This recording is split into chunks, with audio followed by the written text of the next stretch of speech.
You ask Tiger to solve. This deals with linear equations with one unknown. The final result is y equals 10. Let's solve it step by step.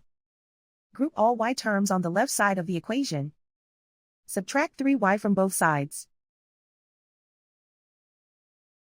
Group like terms. Simplify the arithmetic.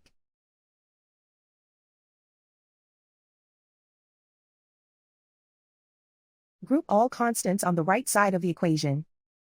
Subtract 40 from both sides.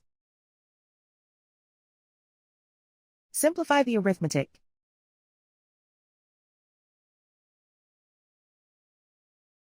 Isolate the y. Divide both sides by -4.